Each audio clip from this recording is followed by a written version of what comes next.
नमस्कार साथियों, हिंदी व्याकरण की कक्षा में आप सभी का तहे दिल से इस्तकबाल। मित्रों, हम पढ़ रहे हैं हिंदी व्याकरण और हिंदी व्याकरण के अंतर्गत विकारी शब्दों के अंतर्गत आज हम पढ़ेंगे विशेषण के संबंध में।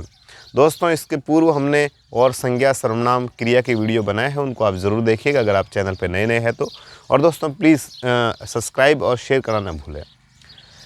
विशेषण का सामान्य से अर्थ बिल्कुल जीरो से पढ़ा रहे हैं हम। विशेषण का मतलब होता है विशेषता। क्या हो जाएगा? विशेषता। ठीक है, इतना सरल समझाऊंगा कि आपको समझ में आना ही आना है। ठीक है दोस्तों, आगे और चलेंगे डीप में, पर पहले विशेषता। अब देखो दोस्तों, मेरे पास में ये मार्कर है और ये किस कलर का है? यदि काले रंग का, काला रंग क्या है? मार्कर। मार्कर तो मेरे पास में है और ये इसकी विशेषता क्या है कि ये काले रंग का है। ठीक है, ये जो बोर्ड है, बोर्ड कैसा है? सफ़ेद रंग का। कैसा है दोस्तों? सफ़ेद। आई बात समझ में? तो ये जो सफ़ेद है ये इसकी विशेषता है। किसकी? बोर्ड की। और ये मार्कर जो काला है, ये काला इसकी क्या है? विशेषता। हो सकता है ये मार्कर काला की जगह लाल होता तो लाल इसकी विशेषता हो जाती। तो ये जो लाल, काला, सफ़ेद इस तरह के जो शब्द है ये विशेषता मानी जाती है। ठीक है दोस्तों, और इसकी अगर परिभाषा हम देखें तो सीधी सी बात है कि संज्ञा या सर्वनाम शब्दों की जहाँ विशेषता कोई बताता है उनको हम विशेषण कहते हैं। संज्ञा और सर्वनाम। संज्ञा में जितने भी नाम है वो सब सम्मिलित हो जाएंगे। तीनों प्रकार की संज्ञा, व्यक्तिवाचक, जातिवाचक और भाववाचक। साथ ही जो भी सर्वनाम है उन सभी की कोई विशेषता बताता है, उनको हम विशेषण कहते हैं। ठीक है दोस्तों, जैसे मार्कर और बोर्ड क्या है? ये अपनी संज्ञा है। मार्कर कैसी है? जातिवाचक। बोर्ड भी कैसी है? जातिवाचक। इसको और देखते हैं, जैसे वह सुंदर दिखता है। तो अब दोस्तों तुलनात्मक रूप से मैं दिखा रहा हूं, वह बुरा दिखता है। अब एक लड़का है या कोई भी है XYZ, उसके संबंध में कोई दूसरा कह रहा है कि वो कैसा दिख रहा है? सुंदर। तभी कोई दूसरा कह रहा है नहीं वो तो बुरा दिख रहा है। तो ये जो सुंदर और बुरा है ये दोनों ही विशेषण हैं, क्योंकि ये उसकी विशेषता को दर्शा रहे हैं, ये उसकी विशेषता के संबंध में ज्ञात करवा रहे हैं। आई बात समझ में? और जहाँ पर हमें विशेषता का ज्ञात हो जाए, विशेषता के बारे में समझ में आ जाए, वो सब के सब क्या होते हैं? विशेषण कहलाते हैं। जैसे जितने भी रंग है, आकार है, रूप है, गुण है, दशा है, ये सब के सब विशेषता को दर्शाते हैं और इसी के आधार पर ये विशेषण कहलाता है। जैसे मोटी लड़की जा रही है, मोटी लड़की जा रही है। अब लड़की है वो तो है, पर उसकी विशेषता क्या है? वो मोटी है। आई बात समझ में? ठीक है। पतला लड़का, पलता नहीं, पतला लड़का, पतला लड़का, ये लड़के की विशेषता है कि वो पतला है। ठीक है। मीठा आम, आम तो है पर आम कैसा है? मीठा। हो सकता है वो खट्टा भी हो जाता, तो ये आम की विशेषता है कि वो मीठा है। ठीक है। गरीब आदमी, आदमी है, हो सकता है वो अमीर होता, पर ये आदमी कैसा है? गरीब है। गरीब या अमीर आदमी। तो ये दोस्तों विशेषताएं कहलाती हैं। क्या कहलाती है? विशेषता। अब एक शब्द अपने पास में आता है, एक तो आता है विशेषण और दूसरा शब्द अपने पास में आता है विशेष्य। क्या आता है? विशेष्य। तो दोस्तों जो विशेषता होती है उसको तो हम विशेषण कहेंगे। क्या कहेंगे मित्रों? विशेषण। और जो जिसकी विशेषता जिसके संबंध में बताई जाती है उसको हम विशेष्य कहते हैं। कैसे? कि ये जो सफ़ेद है ये तो विशेषण था, पर ये जो बोर्ड की विशेषता है तो ये बोर्ड है, ये विशेष्य कहलाएगा। ये जो काला है ये विशेषण है क्योंकि विशेषता है, पर ये जो मार्कर है ये विशेष्य कहलाएगा क्योंकि मार्कर की विशेषता बतलाई जा रही है। सुंदर है ये तो विशेषण हो जाएगा। तो अब इसमें विशेष्य कौन है? तो विशेष्य किसकी विशेषता दिखला रहा है? वह की विशेषता है, वह सर्वनाम है, इसकी विशेषता है। तो वह है वो विशेष्य, वह है वो विशेष्य, लड़की है वो विशेष्य है और मोटी है वो विशेषण है, लड़का है वो विशेष्य है और पतला है वो विशेषण है, आम है वो विशेष्य है और मीठा है वो विशेषण है, गरीब है वो विशेषण है, अमीर है वो विशेषण है और आदमी है वो विशेष्य है। अर्थात जिसकी विशेषता बतलाई जाती हो वो विशेषण होता है, और जो विशेषता है उसको तो विशेषण कहेंगे, और जिसकी बताई जाती है उसको विशेष्य कहेंगे। आई बात समझ में मित्रों? अब हम आगे की ओर बढ़ते हैं। अब हम देखते हैं कि विशेषण के कुल भेद कितने हैं। ठीक है दोस्तों, बहुत आसान है, आप आसानी से समझ पाएंगे, क्योंकि जब मैं समझ सकता हूं तो आप क्यों नहीं समझ सकते, आसानी से समझ पाएंगे। तो मित्रों, विशेषण के जो भेद है, पहला है वो है गुणवाचक। अगर गुणवाचक आपको समझ में आ गया, फिर है संख्यावाचक, फिर है परिमाणवाचक, परिणाम नहीं परिमाणवाचक, चौथा है निजवाचक, नहीं निजवाचक, निजवाचक नहीं होगा दोस्तों, भूल हो गई, त्रुटि हो गई, संकेतवाचक हो जाएगा। कौन सा है मित्र? संकेतवाचक। और पांचवा है वो हो जाएगा व्यक्तिवाचक। हालांकि व्यक्तिवाचक संज्ञा भी होती है, पर यहाँ पे व्यक्तिवाचक विशेषण हो जाएगा। अब हम इनको समझने की कोशिश करते हैं। पहली बात तो यह है कि आपसे सीधा सा पूछ ले विशेषण के कुल भेद कितने हैं, तो आपको 5 बताना है। क्या बताना है मित्रों? 5। आई बात समझ में? और इसके अंतर्गत जहां से आपके प्रश्न बनेंगे वो इन दोनों में से बनते हैं। ये सबसे फेवरेट टॉपिक है हर किसी का, और जो सामान्य सी भर्ती होगी, सरल सी भर्ती होगी, जिसमें 1-2 प्रश्न डालने हैं अगर विशेषण के संबंधित, तो फिर गुणवाचक से आते हैं। बाकी कहीं से कोई प्रश्न नहीं बनता, जहां तक मेरा तजुर्बा है। ठीक है दोस्तों, तो अब हम देखते हैं गुणवाचक। ऐसे शब्द जो संज्ञा या सर्वनाम की, किसकी, क्योंकि विशेषता किसकी बतलाई जाएगी? संज्ञा या सर्वनाम की। मैं यहाँ लिख देता हूँ भाई, विशेषण किसका होगा? संज्ञा या सर्वनाम, दोनों में से एक का ही तो होगा। तो संज्ञा या सर्वनाम की, ऐसे शब्द जो संज्ञा या सर्वनाम की गुण, दोष,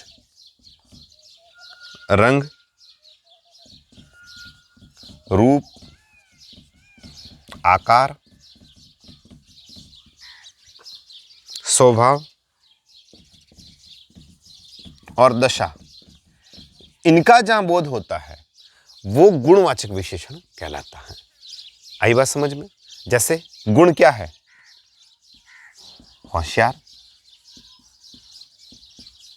ईमानदार, ये गुण है। दोष क्या है? बुरा। रंग कैसा है? नीला। रूप क्या है? सुंदर। आकार कैसा है? बड़ा, छोटा। स्वभाव कैसा है? मीठा, अच्छा स्वभाव है इसका। दशा क्या है? गरीब। अब देखिए, होशियार लड़का, या यूं भी आ जाए लड़का होशियार है, पर सामान्यतः क्या होगा कि वो विशेषण है पहले आएगा और बाद में विशेष्य आएगा, पर जरूरी नहीं है। ठीक है। अब ये जो होशियार कौन है? होशियार तो विशेषण है, पर होशियार है कौन? लड़का। तो लड़का क्या हो जाएगा? विशेष्य हो जाएगा। ठीक है दोस्तों, ये उसका गुण है कि वो होशियार है, ये उसका गुण है कि वो ईमानदार है। ठीक है। कमजोर लड़का, ये भी उसका गुण है कि वो कमजोर है। बुरा आदमी, आदमी का ये दोष है कि वो बुरा है। ठीक है।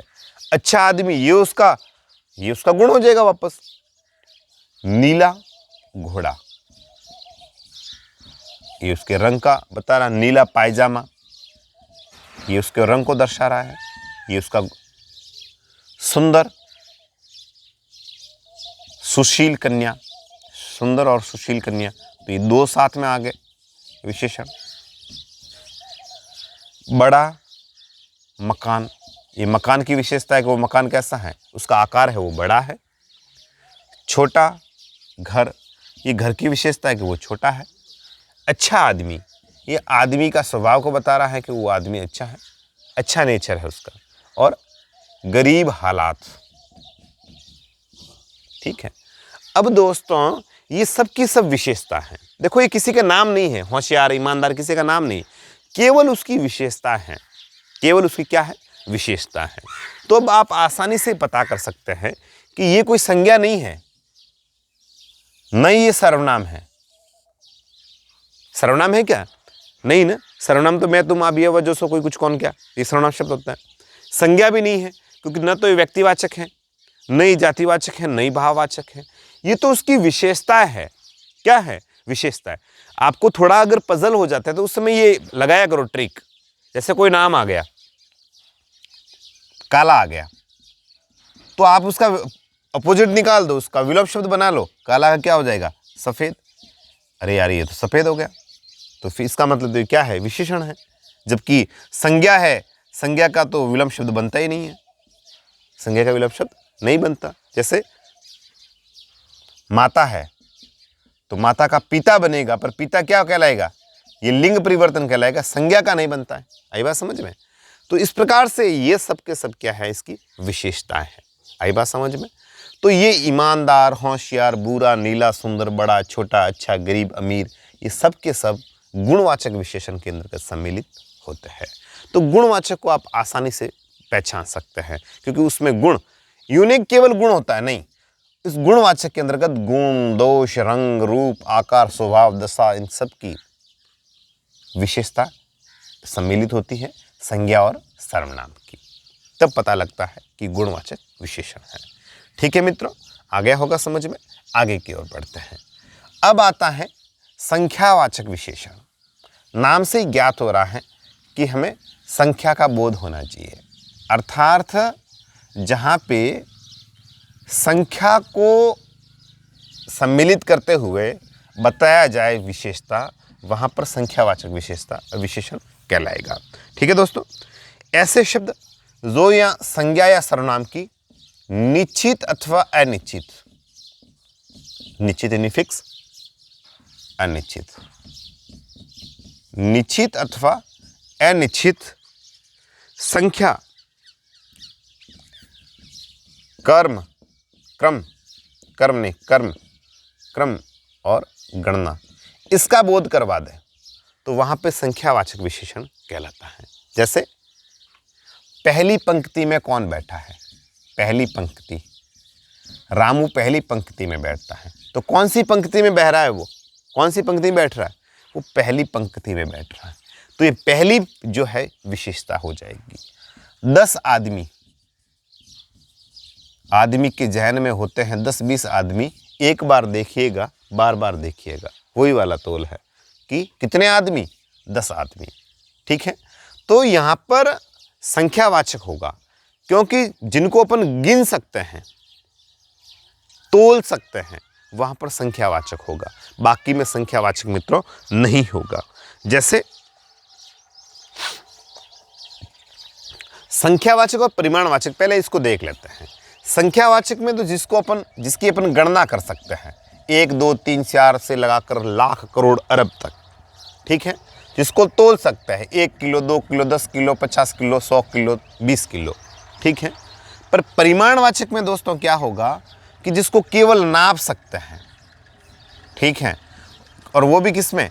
लीटर या मीटर में, लीटर या मीटर में। बस ये अंतर अगर आपने समझ लिया तो आपको परिमाणवाचक और संख्यावाचक दोनों ही चीज़ें समझ में आ जाएगी। और ये भेद अगर आपने नहीं समझा तो दोनों ही चीज़ें आपको समझ में आने वाली नहीं है। देखिए दोस्तों, कपड़ा आप किस में लेंगे? किलो में लेते हैं क्या? नहीं ना। कपड़ा किस में लेंगे आप? मीटर में लेंगे ना। दूध किस में लेंगे? 1-2 करके लेंगे क्या? लीटर में लेंगे ना। तेल किस में लेंगे? लीटर में लेंगे। घी किस में लेंगे? लीटर में लेंगे। यानी सामान्यतः लिक्विड चीज़ें परिमाणवाचक का हिस्सा होती है। साथ ही ऐसी चीज़ें जिनको नापा जाता है, जैसे 2 किलोमीटर। अब आप कोई कह दे नहीं नहीं इसमें तो संख्यावाचक होगा क्योंकि आगे 2 लिखा हुआ। नहीं मित्रों, क्योंकि ये मीटर है और मीटर हमेशा परिमाण का हिस्सा होता है। आई बात समझ में? और बाकी वाला जैसे है, वैसे 2 आम, 1 दर्जन केला, ये सब के सब किस में आ जाएंगे मित्रों? ये संख्यावाचक में आ जाएंगे। ठीक है दोस्तों, ये तो इसका सामान्य परिचय था।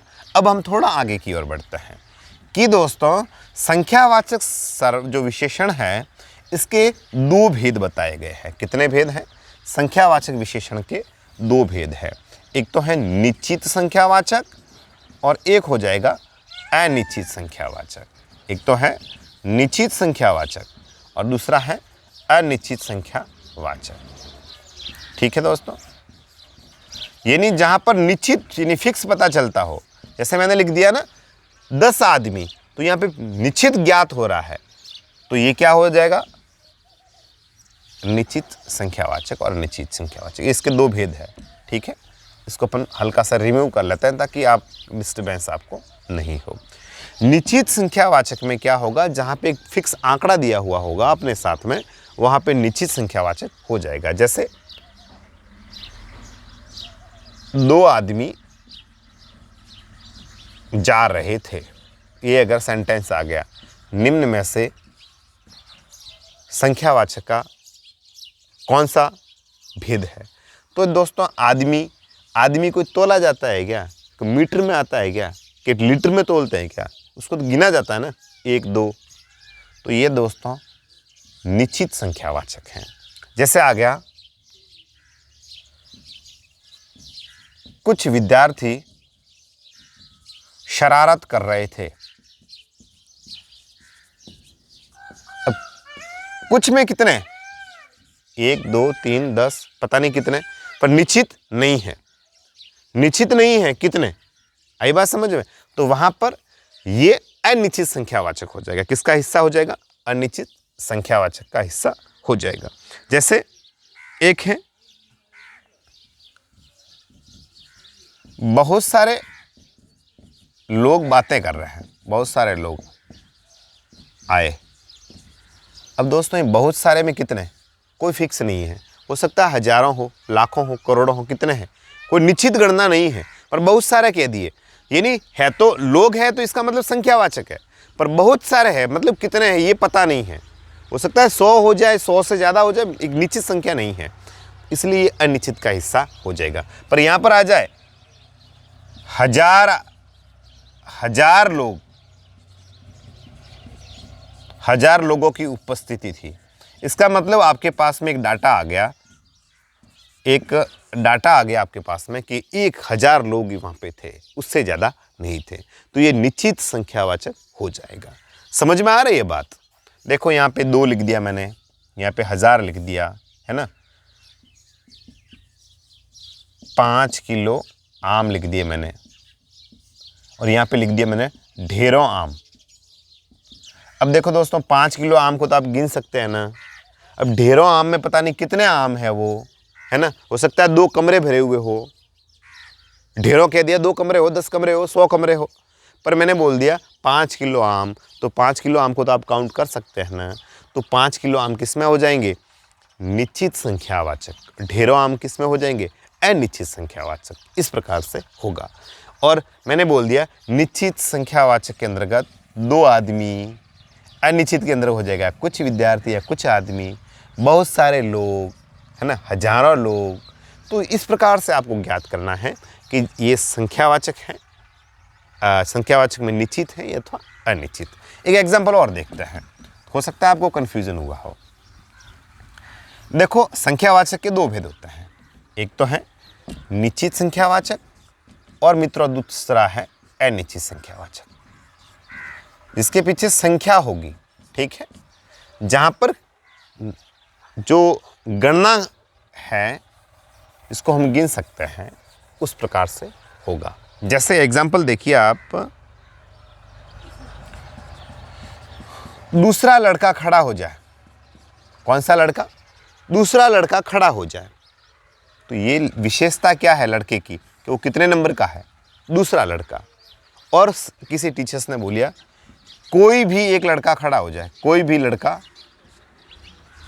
यहाँ आओ, कोई भी लड़का यहाँ आओ। अब दोस्तों कोई भी में पता नहीं कौन है, पहला दूसरा 10वां 100वां, पता नहीं कौन से नंबर का बुलाया है। तो ये अनिश्चित है, पर यहाँ पर फिक्स है कि दूसरा लड़का ही आना है। यानी एक लाइन खड़ी है और उसमें से बोलते दूसरा लड़का यहाँ आओ। तो यहाँ पे हमें ज्ञात हो गया कि निश्चित संख्यावाचक है और यहाँ पर अनिश्चित हो जाएगा। अब हम बात करते हैं परिमाणवाचक की। तो परिमाणवाचक में मैंने बता दिया नापतोल की इकाई होगी, पर यह ध्यान देना है कि यहाँ पर नापतोल तो होगा, साथ ही इसके भी दो भेद है, निश्चित परिमाण और अनिश्चित परिमाण। ठीक है, जैसे मैंने लिख दिया 1 लीटर तेल में पूड़ी बनाई।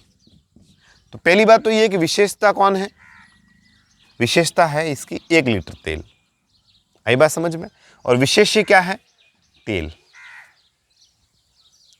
तो 1 लीटर तेल में पूड़ी बनानी है तो आपके पास में एक फिक्स आंकड़ा आ गया कि तेल कितना लेना है, 1 लीटर। ठीक है, और मैंने बोल दिया थोड़े तेल में पूड़ी बना लो, थोड़े से तेल में पूड़ी बना लो। अब थोड़े से तेल कितना है ये हमें ज्ञात नहीं, 1 कढ़ाई है, 2 चम्मच है, 10 चम्मच है, 20 चम्मच है, कितनी है। तो ये दोस्तों अनिश्चित है। आई बात समझ में। और ये निश्चित है। जैसे निश्चित का एक एग्जांपल और देखते हैं यहाँ पे कि देखिए दोस्तों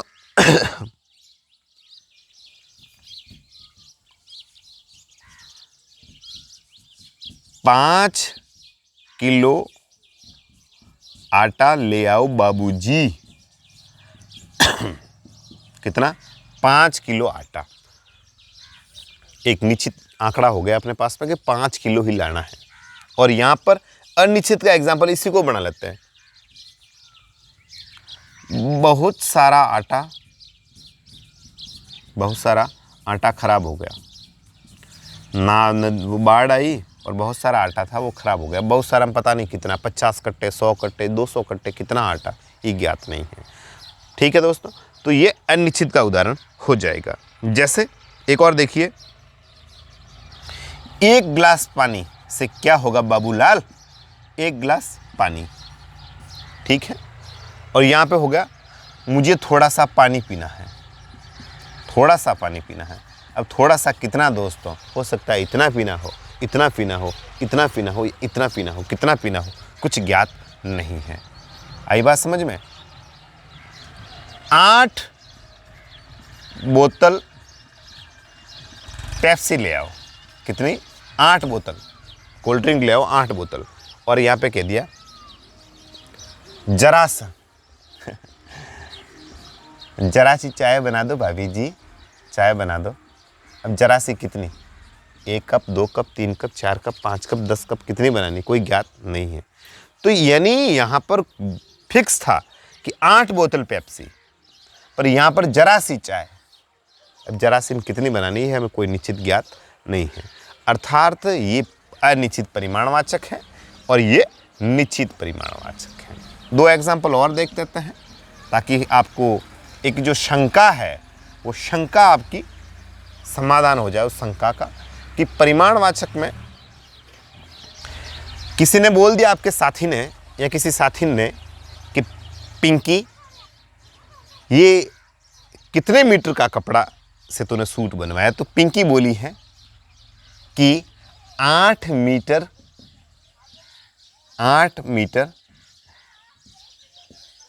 कपड़े का सूट है।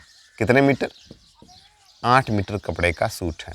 तो दोस्तों ये 8 मीटर है, ये तो विशेषण है, केवल 8 विशेषण नहीं है, 8 मीटर विशेषण है। और कपड़ा क्या है, विशेष्य है। तो आपको फिक्स पता होना चाहिए कि मीटर किस में आता है, बस यही चक्कर यहीं पड़ता है। मीटर संख्यावाचक में आएगा, परिमाणवाचक में आएगा। तो मीटर दोस्तों परिमाण का हिस्सा होता है। तो 8 मीटर कपड़े का सूट, आपके पास में फिक्स डाटा आ गया 8, आपके पास में मीटर आ गया, तो आपने आइडिया लगा दिया परिमाण का हिस्सा है।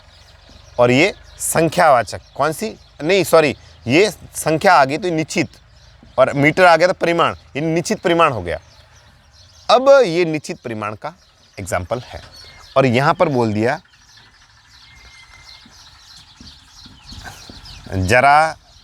जरा से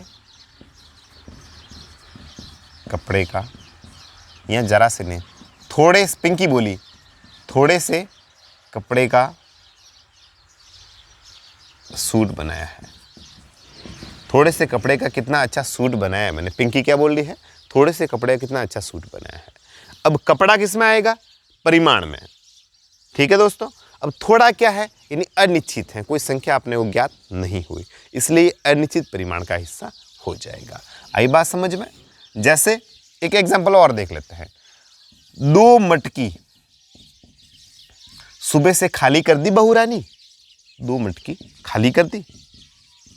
दोस्तों कितनी मटकी? 2। ठीक है। मटकी का मतलब, इसका मतलब ये नहीं है कि मटकी को तो गिन सकते हैं, 1 2 3 गिन सकते हैं, पर 2 मटकी खाली शब्द आया साथ में, खाली कर दी, इसका मतलब इसमें पानी था, और पानी किस में आ जाएगा? परिमाण में आएगा। ये बात मतलब समझने वाली तो यही बात है ना। केवल 2 मटकी लिखा हुआ है आपके पास में, ओनली 2 मटकी अबसदम है तो परिमाणवाचक। 2 मटकी खाली कर दी बहू रानी, तुम क्या कर रही है? इसका मतलब दोस्तों ये परिमाणवाचक में आ जाएगा, और वो भी निश्चित। और थोड़े से पानी से मुंह धुलवा दो थोड़े से पानी के छींटे लगा दो गोरी जी, छींटे मार दो। अब ये है दोस्तों, थोड़े से पानी के छींटे मार दो, पानी किसमें? परिमाण में। थोड़े से क्या है? ये हो जाएगा अनिश्चित, तो अनिश्चित परिमाण का हिस्सा हो जाएगा। दोस्तों आज हमने पढ़ा है गुणवाचक विशेषण, संख्यावाचक विशेषण और परिमाणवाचक। हम अगले वीडियो में पढ़ेंगे संकेतवाचक विशेषण और व्यक्तिवाचक विशेषण। तब तक के लिए मैं आप सभी दोस्तों से लेता हूँ विदा। छींक हो रही है तब तक के लिए मैं लूँगा विदा, पर उससे पूर्व कहना चाहूँगा कि वीडियो को लाइक और शेयर ज़रूर करें, और आप सब्सक्राइब ज़रूर करें, ताकि हमें भी एक हौसला और संबल मिले। आज के लिए इतना ही काफ़ी। मैं भरत कुराना लेता हूँ विदा। शुक्रिया, शब्बा खैर।